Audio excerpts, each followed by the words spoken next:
Everything smelled like smoke and pine. I stood on the gravel road in bare feet, watching orange fire eat the cabin I had saved for 10 years to buy. The flames roared higher than the tall trees, and sparks flew like angry fireflies. My fishing rods snapped in the heat. My porch steps folded in. The old rocking chair my mother gave me turned black, then fell into glowing pieces. A firefighter shouted, "Back up!" and pushed me behind the tape. I could not feel my face. I could not hear my own breath. All I could hear was wood screaming. Someone had poured gasoline on my porch. That is what the fire chief said. He pointed at a silver can by the mailbox, the kind you use for lawnmowers. The can had a melted red sticker stuck to the side. At first I thought it was just trash. Then I saw what it said before it melted. Cedar Ridge Lake HOA. I felt sick. My hands shook. My cabin, my safe place, was going to the ground. I am Marcus Reed. I am a black man, 35 years old, and a prosecutor in Lake County. Most days I stand in a courtroom and fight for what is right. On weekends I drive out to Cedar Ridge Lake, unlock the little gate, and sit on my dock with coffee and quiet. This cabin was the first thing I bought that felt like a dream coming true. As the roof caved in, the fire chief swore under his breath. The night sky was bright like noon. Neighbors watched from the dark holding phones. I saw a shape at the end of the road. A woman with short blonde hair and a stiff walk. She was in a blue robe and white slippers. Her mouth was tight, like she was sucking on a lemon. She kept staring at me like I'd done something wrong. I knew her face even in the flashing lights. Everyone at Cedar Ridge knew her face. Karen. Her full name was Karen Whitfield, president of the Cedar Ridge Lake Homeowners Association. She waved at a deputy like they were old friends. Then she looked past the fire and looked at me. She blinked slow, like a cat. I could not read her eyes in the smoke, but I felt that look crawl up my spine. I opened my mouth to say something, anything, but the cabin's back wall fell and the air whooshed hot. The firefighters dragged a line closer. I tasted ash. I shut my mouth and watched my life burn. By sunrise, there was only a black shell. The fire chief walked me through the mess when it was safe. "This was lit on purpose," he said softly. "We'll investigate." He picked up the melted sticker with a gloved hand and put it in a bag. I stared at my dock. The boards were wet. A bit of string still held my boat to the post. The lake was calm, like nothing happened. A duck floated by. I went home to shower and dress. My suit smelled like smoke, but there was no time to change it again. I had to be in court. It was a Monday. Trials do not stop for grief. I drove past tall pines with black tips. I drove past the store with the hand-painted sign that said, "Bait Ice." The morning was too bright. Everything felt wrong. When I stepped into courtroom 2B, the room smelled like paper and coffee and floor polish. The clock ticked loud. The judge's bench was clean and high. The flag did not move. I set my briefcase down and looked at the seating. A row of new jurors had been called for the week. The bailiff said, "Good morning." I nodded. I turned to look at the jury box. She was in the front row. Blue dress. Hair neat.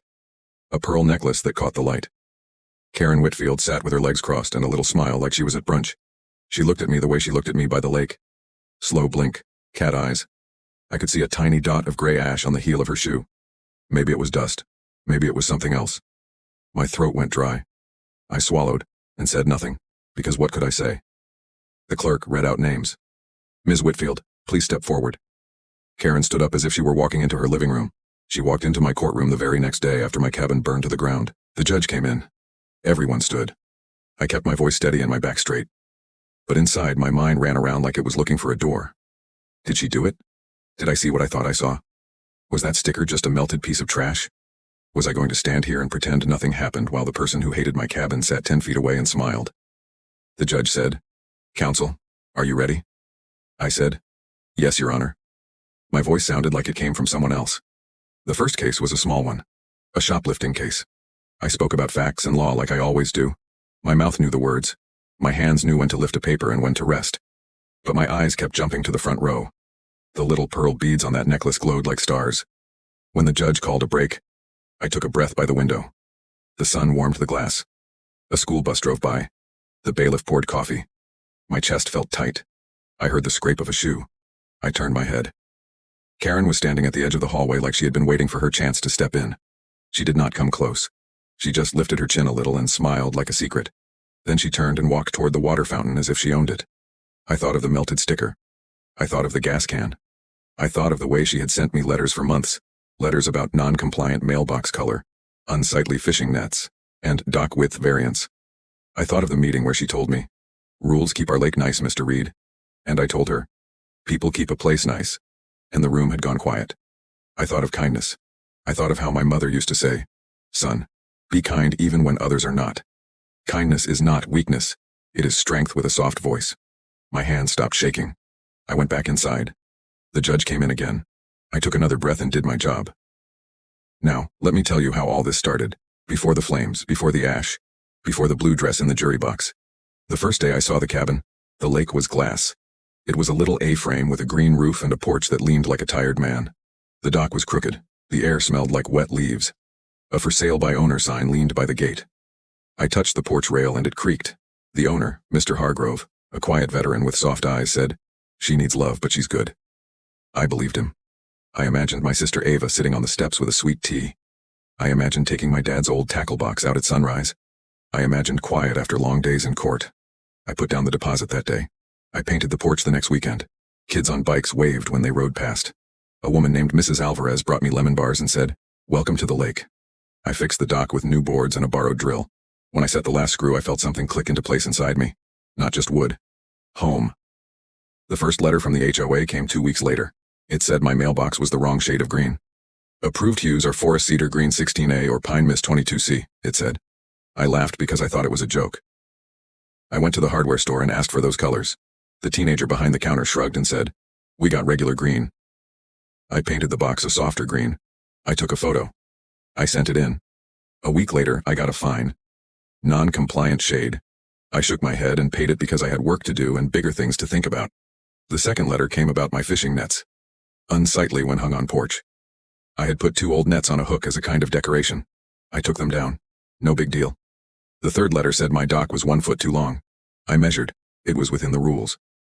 I wrote back with calm words and measurements. The fine still came. That is when I went to my first HOA meeting. It was held in a small room by the lake office. The chairs were hard. A poster on the wall said, "Keep Cedar Ridge beautiful." Karen sat at the front table with a tiny hammer and a stack of papers. She had a perfect bob haircut and a pin with a little anchor on it. She smiled without showing teeth. "Welcome, neighbors," she said. "We have some business." When she got to my name, her eyes touched mine like a cold spoon. "Dock variance for Mr. Reed," she said. "Does not meet the aesthetic of the community. Motion to fine." I stood and spoke in a steady voice. "The rules say docks can be 20 feet. Mine is exactly 20. I measured twice." She did the slow blink. "Yes, but yours sticks out more than others," she said. "It looks long. It disrupts the shoreline symmetry." "Docks do not have to match," I said. "Here," she said, tapping a paper. "We have community harmony language that covers this." I looked at the paper. The words were vague. They could mean anything. A man in a baseball cap whispered, "He's right." An older woman whispered, "Don't start." I looked at Karen and said, "With respect, rules should protect people, not push them out." Her smile thinned.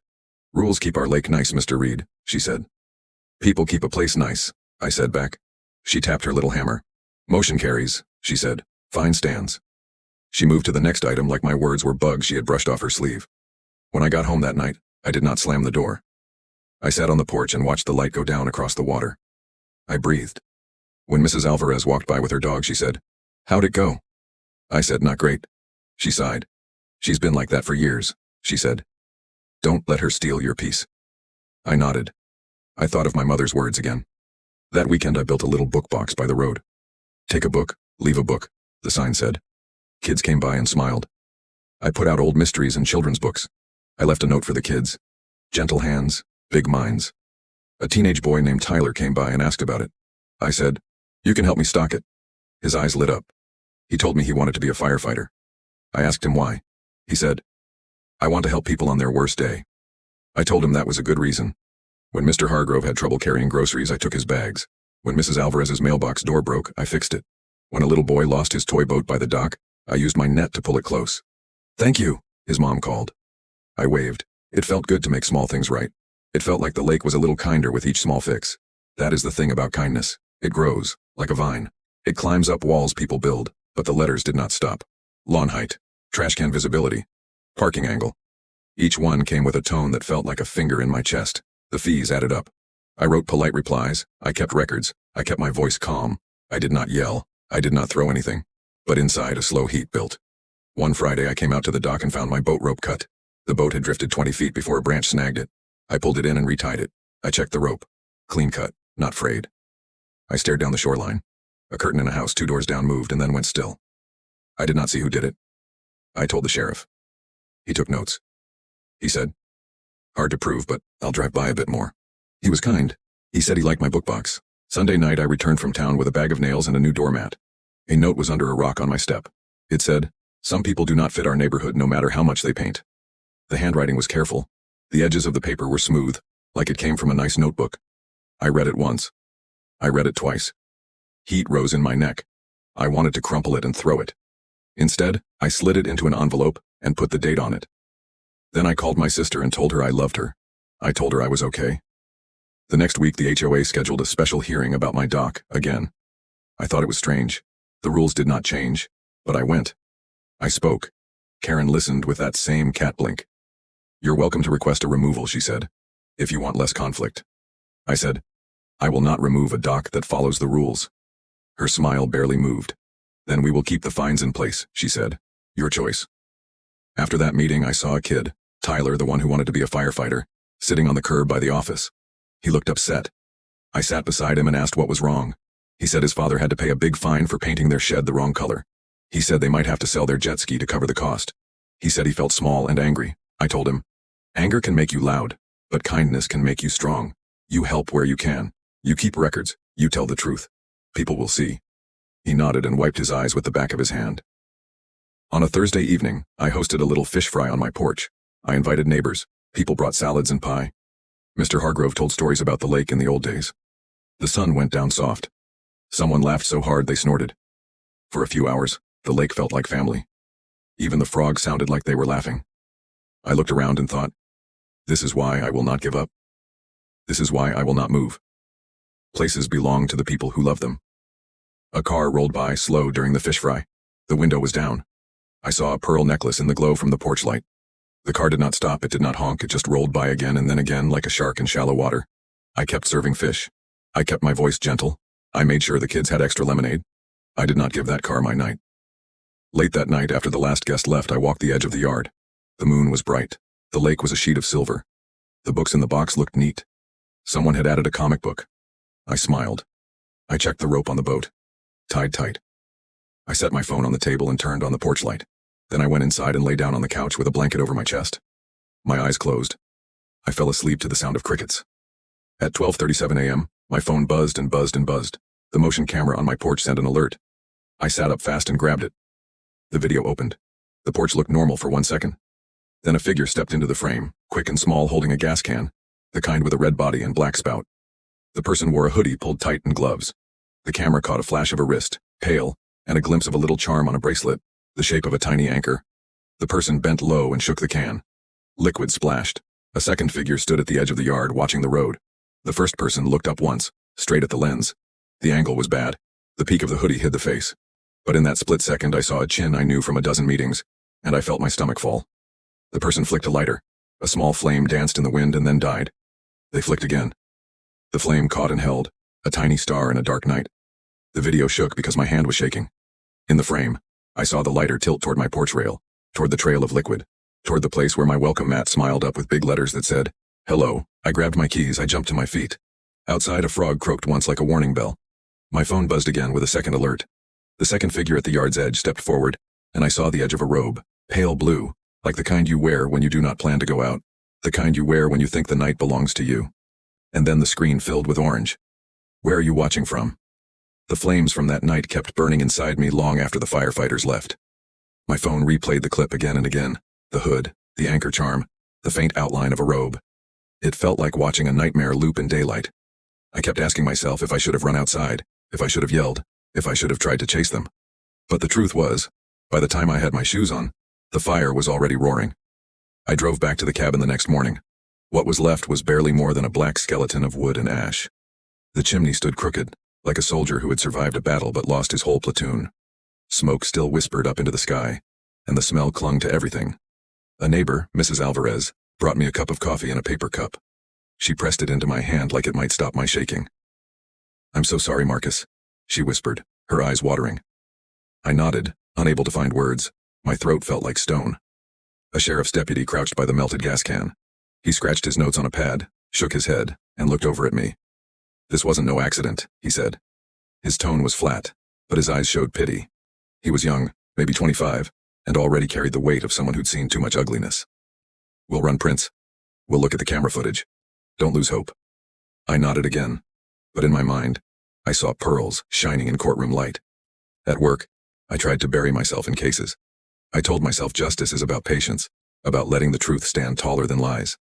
But patience was hard when every time I stood before the jury, Karen's face appeared, calm, steady, smug. She wasn't just there once. She kept showing up. That week she was called into the jury pool 3 separate times. Each time she sat with her legs crossed and that little smile. I knew it wasn't chance. She had probably volunteered and no one else saw the storm that sat between us. When she was excused from one panel, she brushed past me in the hallway. She leaned close enough for me to smell her perfume. Lavender, sharp and sweet. "Terrible thing about your cabin," she said softly, just for me to hear. "Maybe it's time you find somewhere else. Some places just don't fit everybody." Her words cut sharper than the smoke in my lungs. But I remembered what my mother had told me. Kindness is not weakness. Kindness is strength with a soft voice. So I didn't spit anger back. I didn't grab her by the shoulder and demand answers. I just looked her in the eye and said, "Truth has a way of finding light." Her smile wavered for a fraction of a second. Then she walked on. The days after that were a blur of highs and lows. The low, finding out my insurance claim was going to be complicated. The adjuster frowned at the arson investigation. "It'll take time," he said. "And if it was caused by negligence of a neighbor or the HOA, we'll have to pursue damages that way." His tone was cold, mechanical. All I heard was that my savings, my sweat, and my sanctuary might just vanish in paperwork. The high. The community around me rallied. Tyler, the teenage boy who dreamed of being a firefighter, showed up with his dad. They raked through the ashes, looking for anything worth saving. "Maybe we can find something, Mr. Reed," he said. He pulled out a half-burnt photo frame. The picture inside, my dad holding a fish bigger than his head, was charred at the edges, but still there. I held it like treasure. "Thank you," I whispered. Tyler smiled, proud. The low, another letter from the HOA showed up in my mailbox at home. It was dated 2 days before the fire. It fined me again, for unsightly clutter on porch. The porch that now no longer existed. The letter felt like mockery, like someone laughing while holding the match. The high my sister Ava called every night. "You're stronger than this," she reminded me. "Don't let her win by making you bitter. Keep standing tall. That's what Dad would want." Her voice steadied me, even when I wanted to break. Then came the moment that shifted everything. I was driving back from the courthouse late one evening. The road was empty, the trees tall and black against the setting sun. I pulled over at a gas station to grab a bottle of water. As I walked back to my car, I saw a familiar SUV parked near the edge of the lot. The plate was one I recognized from countless HOA meetings. And there, sitting inside with the window rolled down, was Karen. She didn't flinch when our eyes met. Instead, she raised her phone slowly and angled it at me, clicking a picture. Then, without a word, she started her engine and drove off into the dusk. My hands tightened on the steering wheel until my knuckles went white. It wasn't just control she wanted. It wasn't just power through rules and fines. She wanted me gone. I took a deep breath, closed my eyes for a moment, and remembered Tyler's words. I want to help people on their worst day. Maybe this was my worst day. Maybe kindness meant not letting rage decide my path. But I also knew this. Kindness doesn't mean silence in the face of fire. I called the sheriff. I told him about the video, about the bracelet charm, about the robe. He told me, "We'll need more. But don't worry, Marcus. People who play with fire, they leave marks." And then, 2 days later, the extreme event that shattered any hope of peace arrived. I was sitting in court preparing for a closing statement when the bailiff rushed in and handed the judge a note. The judge frowned, looked at me, and then nodded. "Mr. Reed, we've just received evidence regarding your case." Confused, I followed the bailiff into the hallway. There, on a small tablet, was new footage, security camera footage from a neighbor's house across the lake. It showed the night of the fire from a different angle. 2 figures, one holding the gas can, the other standing lookout at the road. The second figure stepped into the light just long enough for the camera to capture her face. Karen, clear as day. The bailiff whispered, "We're bringing her in for questioning." I stood frozen, my breath shallow. She had walked into my courtroom smiling, sat on the jury like a queen, and all along she had left her shadow on tape. The question now wasn't if the truth would come out. It was when, and how much damage she'd try to cause before it did. The courthouse air felt heavier than the smoke that once clung to my cabin. I walked back into courtroom 2B after seeing that new footage, and my heart beat like a hammer against my ribs. The jurors were settling in, the judge was reviewing notes, and the attorneys shuffled papers like nothing was wrong. But something was wrong. In fact, everything had shifted. Karen sat calmly in the gallery this time, not the jury box. Her pearl necklace gleamed, her lips carried that same smug half-smile, and her eyes locked onto mine as if to say, "Catch me if you can." I gripped my briefcase so tightly the leather dug into my palm. The footage from the neighbor's camera replayed in my mind. The hood, the gas can, the anchor charm on her bracelet, and then, her face illuminated by the porch light. Unmistakable. Still, the sheriff's deputy had been careful with his words. "We're bringing her in for questioning." That meant no arrest yet, no charges yet, which also meant she was free to walk into my world, sit 10 feet away, and try to stare holes through me. The low came fast. That afternoon, as I returned to my office, I found a folded note slipped under my door. No envelope, just a single sheet of white paper. 4 words written in neat, careful handwriting. "You don't belong here." No signature, no proof. But I knew. I sank into my chair, staring at the words. The weight of it was heavier than the charred remains of my cabin. They wanted me gone. Not just from the lake, but from the entire community. My hands trembled as I thought of what else she might do. If she could burn my home, what would stop her from coming after me again? Or worse, the people I cared about? But then came the high. The reminder that kindness has a way of fighting back. That evening, as I stopped by the grocery store, Tyler and his dad spotted me in the parking lot. They jogged over, their faces warm with energy. "Mr. Reed." Tyler grinned, holding a stack of books. "We found some extra books at the firehouse drive. Thought they'd be good for your book box once you build it again." My throat tightened. Here was this boy, still dreaming of being a firefighter, handing me hope when I felt stripped bare. His dad clapped my shoulder. "We've got your back, Marcus. Don't let them push you out. This lake belongs to good folks like you, too." I nodded, swallowing hard. "Thank you. Both of you." The boy's kindness steadied me more than any law book could. The next HOA meeting was scheduled for that weekend, and I decided I had to go. Not to argue, not to raise my voice, but to stand, present, and remind myself that I wasn't beaten. When I arrived, the small meeting room buzzed with whispers. Neighbors filled the chairs, papers stacked neatly on the tables. Karen presided at the front, her tiny gavel polished, her smile practiced. "Welcome, neighbors," she said, her voice smooth. "Tonight we'll address several matters: yard maintenance, dock standards, and a community safety update." Her eyes flicked to me as she said, "Safety." The floor was opened for comments, and for a moment, silence stretched long. Then Mrs. Alvarez, the woman who once brought me lemon bars, stood. Her voice shook, but her words cut sharp. "I think we need to talk about what happened to Marcus's cabin," she said. "Because whether we like him or not, he's our neighbor, and our community isn't safe if homes are burning." Gasps rippled through the room. Karen's smile faltered just a hair before she regained her composure. "Thank you for your concern," she said coolly. "But as far as we know, that incident is still under investigation. Until facts are established, speculation only creates division." She tapped her gavel lightly, as if to end the matter. But whispers didn't stop. They grew louder, filling the room like buzzing bees. For the first time, I saw cracks forming in her control. The extreme came the very next day. I woke early, planning to go for a jog, but as I stepped outside, something crunched under my shoe. Looking down, I froze. Nails. Rusty nails scattered all over my driveway, sharp ends pointing up like tiny daggers waiting for my tires. My chest tightened. This wasn't just intimidation, this was escalation. I carefully swept them into a dustpan, counted them one by one, 64 nails in total. Each one a message. Leave. I bagged them and drove straight to the sheriff's office. When I laid the evidence on the deputy's desk, his expression hardened. "This isn't neighborhood squabbling anymore, this is criminal harassment. We'll add it to the file." He paused, leaning closer. "Mr. Reed, I'll be honest. She's making mistakes. People who feel untouchable eventually slip. Keep calm. Keep your records. Justice is slower than fire, but it burns hotter when it catches." I nodded, gripping the bag of nails. That night, I sat on my sister Ava's porch, telling her everything. She looked me in the eye, strong and steady. "Marcus, this isn't just about a cabin anymore. It's about showing people like her that kindness and truth will always outlast fear and hate." I believed her. I had to. Because as much as Karen thought she held all the power, I could feel something shifting. The community was beginning to see. The law was beginning to circle closer. And I knew, sooner or later, the fire she set outside my home would come back to burn her mask away. The morning after I found those nails in my driveway, I sat at my kitchen table staring at the evidence bag the sheriff had given back to me. 64 rusty nails glinted in the light, each one a reminder of how far Karen, or whoever was working with her, was willing to go. The coffee in my mug had gone cold, untouched. I kept thinking about how close I came to driving over them. A blown tire at highway speed could have killed me. The thought tightened around my chest. Still, I reminded myself, fear is exactly what she wanted, and I had promised Ava and myself that I wouldn't give her the satisfaction of seeing me break. The low that week came when I had to return to the charred remains of my cabin to meet with the insurance adjuster. The man clicked his pen, scribbled notes, and took photos with the precision of someone counting beans in a jar. He kept shaking his head.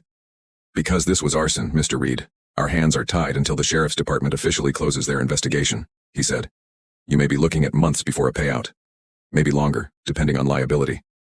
I wanted to slam my fist into the ashes, but instead I nodded slowly. Understood. Behind him, the lake shimmered with the same calm beauty it always had, mocking me with its serenity. A duck floated by, dipping its head underwater, oblivious to the black ruin on its shore. My safe place was gone, and the system that was supposed to help me was buried in red tape. I drove home feeling hollow, smoke clinging to my memories. But then came the high. That evening, when I pulled into my driveway, I saw a small group of neighbors gathered on my lawn. Mrs. Alvarez stood in front holding a casserole dish. Tyler and his dad were there too, along with 2 other families I barely knew. We thought you might need some company, Mrs. Alvarez said, her eyes warm. And food, always food. They brought in dishes, mac and cheese, fried chicken, cornbread, and filled my kitchen table with the smell of comfort. For hours my home echoed with laughter, stories, and the clatter of plates. Tyler showed me a notebook where he'd been sketching fire trucks and rescue scenes. He said, "When I become a firefighter, I'll make sure nobody loses their house like you did." His words wrapped around my heart like armor. For the first time in weeks I slept through the night without waking in a cold sweat. The next HOA meeting was another test. Karen called the session to order with her usual crispness, but I noticed something different this time. Fewer nods, fewer smiles directed her way. Neighbors whispered in corners, some glancing at me with sympathy. The tension was thick. Halfway through the agenda, Mrs. Alvarez stood again. This time her voice was stronger. "We need transparency. One of our neighbors has lost his home, and threats are happening. If we don't address it here, then we are part of the problem."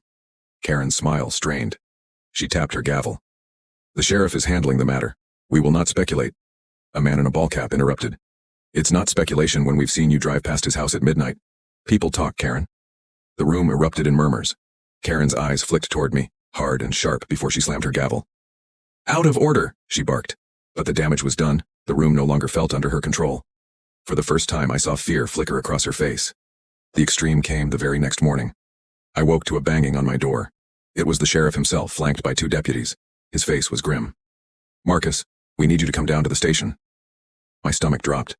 "What happened?" he sighed. "There was an anonymous call last night. Said you threatened to retaliate against the HOA. Said you were planning something violent. We need to clear this up." The words hit me like a punch. My heart raced. This was Karen's move, turning the tables, painting me as the aggressor.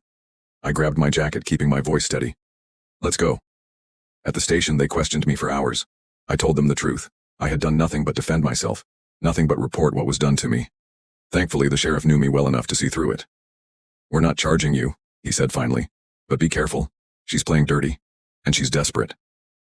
Walking out of that station, the cool air hit me hard. I realized then that Karen wasn't just trying to push me out of Cedar Ridge. She was trying to destroy me, my reputation, my career, my life. And if I wasn't careful, she just might succeed. But as I stood there, I also knew this. People like her always go too far. They think they're untouchable, but the truth is patient. And truth was already knocking at her door. The false accusation shook me to my core. Being hauled into the sheriff's office, having whispers swirl that I was the one plotting violence. It wasn't just humiliating. It was dangerous. A prosecutor can't afford rumors like that. One false step, and my career, everything I'd worked for, could crumble. That night I sat in my living room with the lights off, staring out at the quiet street. Every passing car made my heart skip. Every rustle outside made me tense. But then I remembered my mother's voice. "Kindness is strength with a soft voice, Marcus. Don't let them turn you into something you're not." I took a deep breath. I wasn't going to let Karen win by breaking me. The low came the next morning at work. When I walked into the courthouse, I could feel eyes on me. 2 clerks at the copy machine stopped their whispering when I passed. A bailiff gave me a look I couldn't quite read. Even the judge seemed a little cooler than usual. Word of that anonymous call had spread, and in this business, rumors stick. I stood in front of the mirror in the restroom, adjusting my tie, telling myself over and over, "The truth will clear this. Stay steady." But I'd be lying if I said the doubt didn't cut deep. The high came that evening from an unexpected place. As I pulled into my driveway, I found a handmade wooden cross standing by my mailbox. At first my chest tightened with fear. I thought it was another threat. But then I saw the carvings. Tyler had etched flames at the bottom, and above them a firefighter holding a hose, spraying water over a little cabin. At the top, he'd carved the words, "Heroes put out fire, but truth keeps it out." Beside the cross was a note in his handwriting. "We believe in you, Mr. Reed."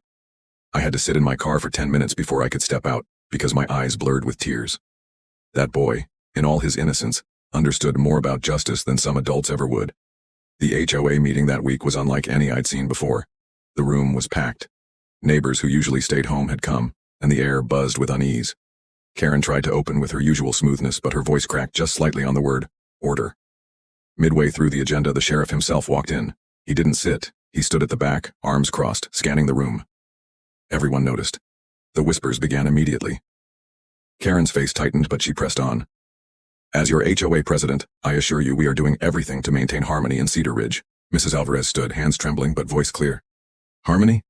A man's home has been burned to the ground and nails were thrown on his driveway, and you keep dodging questions. That's not harmony, that's hiding." The room erupted with murmurs of agreement. Karen banged her gavel, her face red. "Speculation is dangerous." But before she could finish, the man in the ball cap stood. "Speculation? Lady, half this neighborhood has seen you stalking Marcus's property at night. People aren't blind." The tension broke. Voices rose, accusations flew. Karen slammed her gavel again and again, but for the first time, her control was slipping through her fingers like sand. I sat quietly in the back, watching it unfold. I didn't have to say a word. The truth was beginning to speak for itself. The extreme hit 2 days later. I was in my office reviewing case files, when the sheriff knocked and stepped in. He closed the door, his face grim. "Marcus," he said, "we got something. Forensics came back on that gas can from your cabin. The prints were smudged, but there's a partial, good enough for a match." My breath caught. "Whose?" He met my eyes, steady and unflinching. "Karen Whitfield." For a long moment the room was silent except for the ticking of the wall clock. Karen, the woman who fined me for a shade of green. The woman who sat in my courtroom smiling. The woman who tried to paint me as a threat. Her fingerprint was on the can that burned my home to the ground. The sheriff leaned closer. "We're preparing a warrant. But listen to me, Marcus. She's cornered. People like her. They get reckless when they know they're about to fall. Be careful." I nodded slowly, my pulse pounding. Because I knew the fire had just shifted. The truth was catching up, and Karen was about to face it head on. The news that Karen's fingerprint was on the gas can set my entire body on edge. It was the first piece of undeniable proof, the first time the suspicion had become fact. But the sheriff's warning rang in my ears. People like her get reckless when they know they're about to fall. That night I hardly slept. Every sound outside my window made me sit upright. A branch scraping the roof sounded like footsteps. A car door slamming 2 streets over made me clutch my phone. I wasn't just angry anymore, I was alert. Because the moment Karen realized she was caught, she wouldn't go quietly. The low came the next morning. As I walked into the courthouse, I noticed a flyer taped to the bulletin board near the entrance. In big black letters it read, "Do you trust this man?" Below the words was my photo, pulled straight from my office's website. Underneath, in smaller letters, "Marcus Reed is under investigation. Beware of wolves in suits." I tore it down with shaking hands, my heart pounding. How many people had seen it? Who had put it there? I didn't need to ask. I already knew. At work, the whispers grew louder. A colleague I'd known for years looked at me with hesitation, like he was afraid to be seen standing too close. That cut deeper than any flame. But the high came when I least expected it. After work, I walked past the little library box I had once built by my cabin. To my shock, it had been rebuilt. New wood, fresh paint, even a little sign, in honor of Marcus, our neighbor, our friend. Children gathered around, picking books with excitement. Mrs. Alvarez stood nearby, tears in her eyes. "We couldn't bring back your cabin," she said softly. "But we could bring this back. Because kindness belongs here too." For a moment, the weight lifted. For a moment, I felt hope again. That weekend, the HOA held what Karen called an emergency meeting. The room was packed, every chair filled, neighbors standing along the walls. She sat at the front table, her pearl necklace catching the light, her face pale but determined. She banged her gavel sharply. "There have been rumors, lies, attacks on this board and on me personally. Let me be clear. This community will not be torn apart by slander." Her voice was firm, but her hands shook ever so slightly. I sat quietly in the back. When my name was inevitably dragged into the discussion, I stood. My voice was calm, steady, but it carried through the room. I never came here to fight. I came here because I wanted peace. I wanted quiet weekends at the lake. And I still believe people, not rules, are what make a place beautiful. But peace cannot grow where fear lives. And fear has been growing in Cedar Ridge. The room was silent. Even Karen didn't interrupt. I sat down again, heart racing, but I saw something shift in my neighbor's eyes. Doubt, curiosity. Some even nodded. The spell of her authority was cracking. The extreme came 2 nights later. It was past midnight when I woke to the sound of glass shattering. I leapt from bed, heart pounding, and ran to the living room. A brick lay on the floor, shards of glass sparkling around it. Wrapped around the brick was a piece of paper taped tightly. With trembling hands, I peeled it open. 4 words, written in the same neat, deliberate handwriting as the note left on my porch weeks ago. Next time it's you. My blood ran cold. I grabbed the phone and called the sheriff immediately. Within minutes, flashing lights painted my street. Deputies combed the area, but whoever threw that brick had vanished into the night. The sheriff held the note up with gloved hands, his jaw tight. "She's desperate," he muttered. "But this crosses into a whole new level. We'll move fast." I stared at the broken window, the cold air rushing in. Karen had already taken my cabin. Now she was trying to take my safety, my peace, maybe even my life. But as I stood there, one thing hardened inside me. She wanted me to leave, to break, to vanish. But I wasn't going anywhere. The night the brick came crashing through my window changed something deep inside me. Up until then, I had been trying to balance patience with kindness, trying to hold on to the belief that people eventually see the truth if you just keep standing tall. But staring at those 4 words, "Next time it's you," I realized kindness alone wasn't enough. This was war, and Karen had just declared it. Still, I wasn't going to fight with fire the way she did. No. My weapon would be truth. My shield would be persistence. And my allies, I was beginning to see, were stronger than she thought. The low came the very next morning. Word spread fast about the brick incident. When I entered the courthouse, 2 deputies I'd worked with for years avoided eye contact. One even muttered under his breath, "Seems like trouble follows him." It stung. That's how rumors work. They make people wonder if smoke means fire, even when you're the one who's been burned. Even worse, my supervisor called me in. "Marcus," he said, frowning, "you're good at what you do. But this situation? It's drawing attention.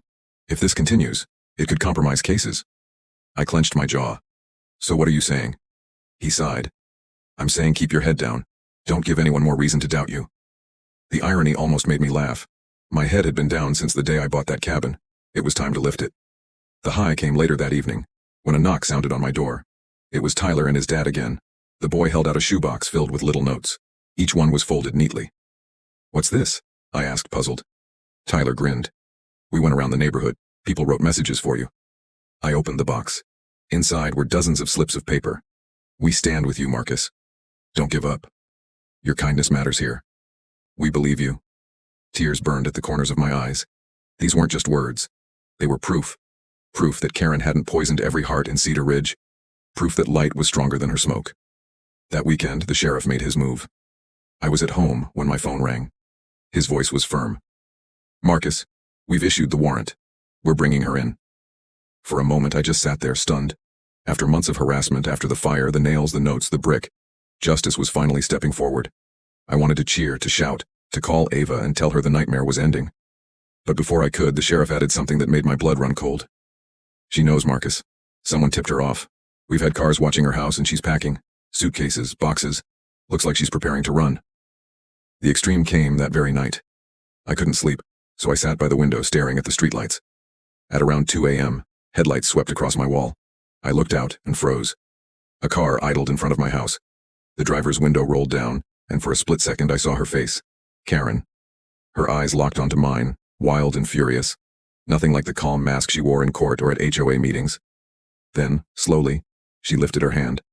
She pointed her finger at me like a gun, and pulled an imaginary trigger. The car sped off into the night. I stood there shaking, my fists clenched. The message was clear. She knew her time was running out, and she wanted me to feel the threat every second until it came. But what she didn't realize was that every scare tactic, every brick, every note, it wasn't breaking me anymore. It was fueling me. Because the truth wasn't just coming. It was here. The image of Karen pointing her finger like a gun haunted me long after her car disappeared into the night. I sat by the window until dawn, gripping a cup of coffee that had gone ice cold, my eyes fixed on the street. Every shadow looked like her returning. Every sound made me think she'd come back to finish what she started. But as the sun rose, one thought steadied me. She was desperate. And desperation is the last stage before collapse. The low came later that morning when I walked into the courthouse. The gossip had spread further. This time I overheard a pair of jurors whispering as they passed me in the hallway. "Isn't that the prosecutor with all the drama at Cedar Ridge?" one murmured.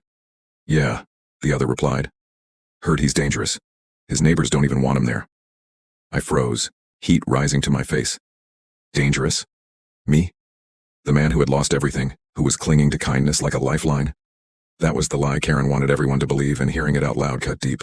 Still, I forced myself to keep walking, head high, because if I let their words break me, she'd win twice. The high came that evening. When I returned home, my front porch was lit by lanterns, and standing there were nearly a dozen neighbors. They had come with toolboxes, wood, and glass. "We heard about the brick," Mrs. Alvarez said, holding a hammer. "So we're fixing your window." Before I could protest, they got to work. Tyler measured the frame while his dad cut fresh panes. Mrs. Alvarez swept away the last shards of glass. Within an hour, my window was whole again. When they were done, Tyler grinned. "She can break things, Mr. Reed, but we'll always help you fix them." I felt tears prick my eyes. For months, I had been standing alone. Now, I wasn't alone anymore. That weekend, the sheriff called me with an update. "We've tracked her movements," he said. "She's been selling assets quietly, jewelry, even her second car. It looks like she's building a stash to disappear with." I exhaled slowly. "When?" "Soon," he replied. "But we've got officers posted. She won't get far." It felt surreal, knowing that the woman who had smiled in my courtroom, who had written fines for the shade of my mailbox, who had burned my cabin to ash, was about to face the very justice system she thought she controlled. The extreme came on Sunday night. I was heading back from dinner at Ava's house when I noticed something strange. As I turned onto my street, I saw flashing lights up ahead, red and blue reflected off houses. My stomach dropped. I pulled over and ran toward the scene. Karen's car was there, crashed into a telephone pole at the end of the block. Smoke curled from the hood, but the airbags had deployed. Deputies surrounded the vehicle, pulling her out in handcuffs. She was screaming, thrashing, her blonde hair wild, her pearl necklace broken and hanging by a thread. "You can't do this!" she shrieked. "This is my community. He doesn't belong here. He never belonged here." Her voice echoed across the quiet street, sharp and bitter. Neighbors peeked from windows, some standing on porches, watching as the woman who had ruled them with fear was dragged away. The sheriff spotted me and walked over. His voice was steady, but his eyes were tired. "It's done, Marcus. We've got her. The evidence is enough to hold her." I stood there, heart pounding, staring at the sight of her being shoved into the back of a patrol car. She glared at me through the glass, her lips forming silent words I didn't need to hear to understand. This wasn't over. Not in her mind. But for the first time in months, I felt something I hadn't felt since before the fire. Relief. As I walked back to my house, neighbors came out one by one. Mrs. Alvarez hugged me tightly. Tyler's dad clapped my shoulder. "She thought she owned this place," he said. "But tonight proved she doesn't. People do." I nodded, my chest heavy with emotion. Karen had tried to destroy me with fear, but in the end, she had destroyed herself with fire. And though I knew the road ahead would still be long, court dates, insurance battles, rebuilding, I also knew this. The truth had finally caught her. The night Karen was taken away in handcuffs, I barely slept. Relief and exhaustion pulled at me in equal measure. I lay in bed, staring at the ceiling. The image of her face behind the patrol car window burned into my mind. Her rage had been raw, unmasked.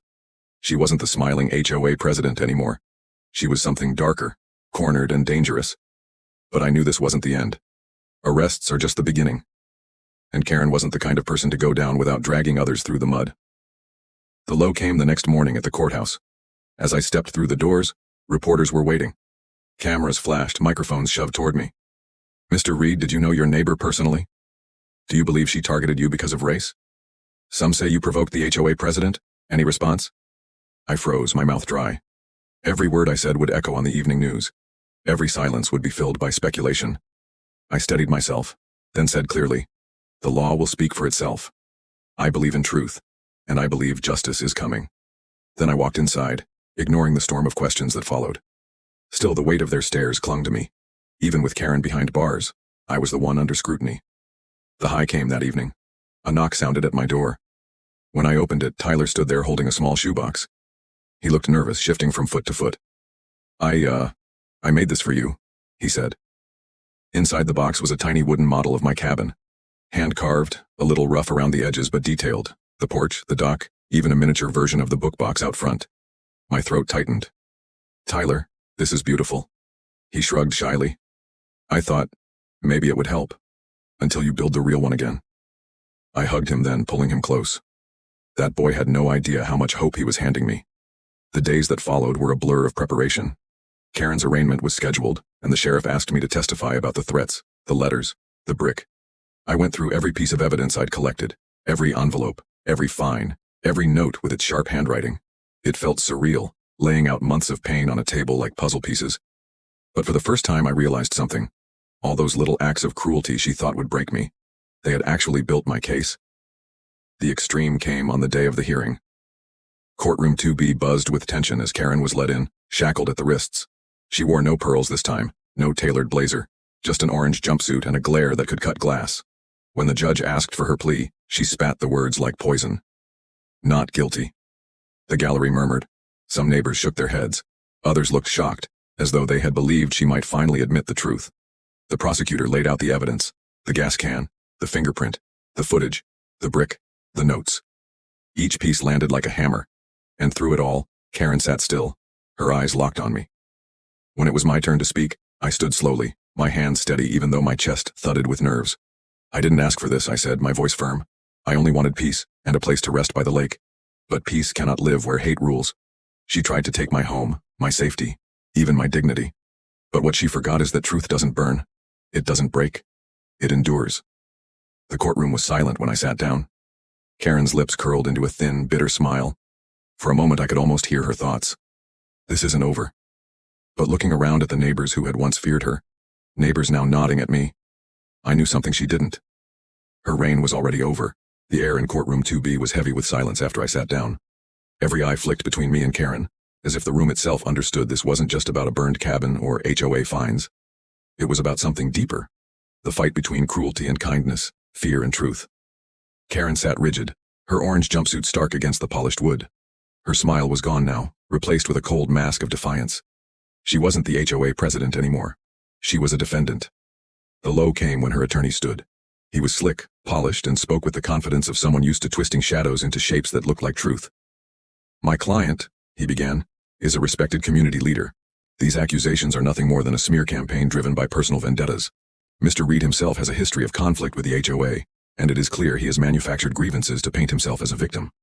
The words stung like acid. Manufactured grievances? My cabin lay in ashes, my window had been shattered, my driveway littered with nails. And yet here I was, accused of twisting reality. The lawyer went on, painting Karen as a woman burdened by responsibility, merely enforcing rules in a community she loved. He tried to make me look like an outsider who never fit in, a man who had stirred division where harmony once thrived. For a moment, doubt flickered across a few jurors' faces. My heart sank. I had seen this before, how lies told with enough polish could sway even good people. But then came the high. When it was time for rebuttal, the prosecutor laid out the evidence in order. First, the melted gas can, Karen's partial print, undeniable. Next, the neighbor's camera footage showing her face lit up by the fire's glow. Then, the brick through my window, wrapped with the note in her careful handwriting. Piece by piece the puzzle came together. Lies may twist shadows, but truth is a floodlight. And when Mrs. Alvarez was called to testify, her voice steady despite trembling hands, she told the courtroom. We all saw how she treated Marcus. Letter after letter, fine after fine. We watched her drive by his home at night. Some of us were too scared to speak. But not anymore. Her words cracked something open. Heads nodded. Neighbors exchanged glances, shame and courage flickering in their eyes.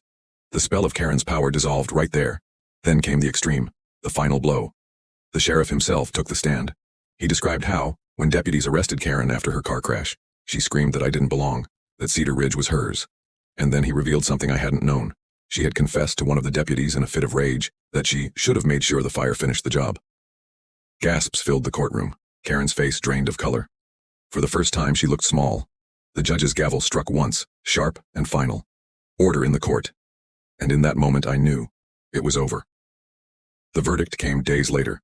Guilty. Arson, harassment, criminal threats. The sentence would be long. When the gavel fell for the last time, I exhaled a breath I felt like I'd been holding for months. My cabin was gone, yes. My peace had been stolen piece by piece, but I was still standing. Outside the courthouse, reporters swarmed again. But this time, neighbors stood with me, Mrs. Alvarez at my side, Tyler clutching his wooden model of my cabin like a badge of hope, his dad with a steady hand on my shoulder. One reporter shouted, Mr. Reed, what do you have to say now that justice has been served? I paused, looking at the faces around me, at the boy who wanted to be a firefighter, at the neighbors who had chosen kindness over fear. Then I spoke. Fire can burn a home. Lies can stain a name. But kindness survives. That's what I've learned. And no one, not even a Karen with a match, can take that away. The cameras flashed. My words echoed. And in that moment, I realized my mother had been right all along. Kindness isn't weakness. It is strength with a soft voice. The very strength that had carried me through the flames. I didn't just survive. I endured. And I wasn't alone anymore. Where are you watching from?